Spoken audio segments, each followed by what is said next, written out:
আমার বই দ্বিতীয় শ্রেণী দ্বিতীয় পর্ব। আজ পড়ব আমরা 130 পাতা।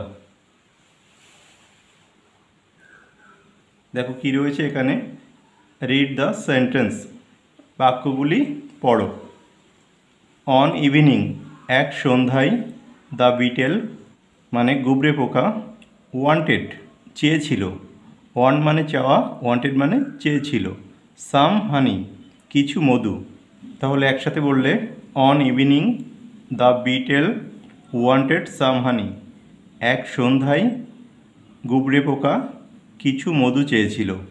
সো দ্য বিটেল, সো মানে সুতরাং, দ্য বিটেল গুবরে পোকা, কল্ড মানে ডেকেছিল, কল মানে ডাকা, কল মানে ডেকেছিল, দ্য গ্লোয়াম একটা জোনাকি পোকাকে। আবার দেখো, so the beetle called the glowworm, সুতরাং গুবরে পোকাটি একটা জোনাকি পোকাকে ডেকেছিল। The glowworm came with light, জোনাকি পোকাটা এসেছিল আলো নিয়ে। দেখো এখানে কাম মানে আসা, কেম মানে এসেছিল, দ্য গ্লোয়াম মানে জোনাকি পোকা, কেম মানে এসেছিল, উইথ লাইট আলো নিয়ে। আমরা জানি জোনাকি পোকার কাছে আলো থাকে, তাই সে আলো নিয়ে আসলো। টুগেদার একসাথে, কে কে, জোনাকি পোকা এবং সেই গুবরে পোকা। দে ওয়েন্ট তারা গিয়েছিল, গো মানে যাওয়া, ওয়েন্ট মানে গিয়েছিল, to the hive of a bee মানে একটা চাকে, কিসের চাক, একটা মৌমাছির চাকে।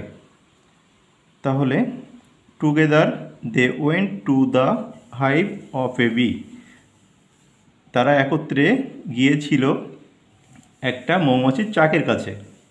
অন দ্য ওয়ে পথে, এটা একসাথে, অন দ্য ওয়ে মানে পথে, একটা ফ্রেজ, এই ফ্রেজটার বাংলা হচ্ছে পথে। দে হার্ড দ্য সাউন্ড তারা শুনেছিল, দ্য সাউন্ড মানে শব্দ, অফ এ ক্রিকেট একটা ঝিঝি পোকার। তাহলে আবার দেখো, on the way they heard the sound of a cricket, পথে তারা একটা ঝিঝি পোকার শব্দ শুনেছিল। দেখো এরপরে রয়েছে read the close, fill in the boxes.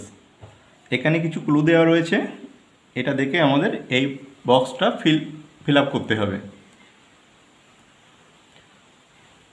Across, দেখো পাশাপাশি কি রয়েছে, এ ক্রিকেট মেক্স একটা ঝিঝি পোকা তৈরি করে, একটা ঝিঝি পোকা কী তৈরি করে, শব্দ।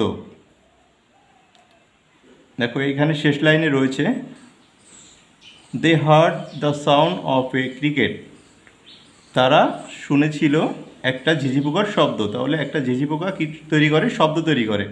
শব্দ ইংরাজি sound, S O U N D, sound.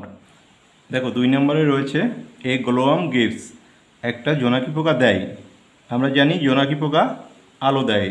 উপরে রয়েছে the glowworm came with light, মানে জোনাকি পোকাটা আলো নিয়ে এসেছিল। তাহলে 2 নম্বর ঘরে বসবে light, L I G H T, light. 3 নম্বর ক্লুটা রয়েছে an insect has 6, an insect মানে একটি পতঙ্গের, হ্যাজ মানে আছে, 6 মানে 6টি। দেখো একটি পতঙ্গের 6টি পা থাকে, আর পা ইংরাজি হচ্ছে লেগ, যেহেতু 6টি পা এখানে হবে লেগস। এল ই জি এস।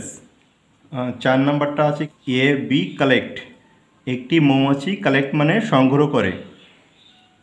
তাহলে একটি মৌমাছি কি সংগ্রহ করে, আমরা জানি মৌমাছি মধু সংগ্রহ করে। তাহলে মধু ইংরাজি হানি, তাহলে 4 নম্বরটা হবে honey, H O N E Y, honey. এরপরে 5 নম্বরটা কি আছে, এ মস্কিউটো স্প্যারেড, এ মস্কিউটো মানে একটি মশা, স্প্যারেড মানে ছড়ায়, মশা কি ছড়ায়, মশা ছড়ায় রোগ জীবাণু। তাহলে রোগ জীবাণু ইংরাজি হচ্ছে ডিজিজ। ফার্স্ট নাম্বারটা হবে ডিজিজ, DISEASE,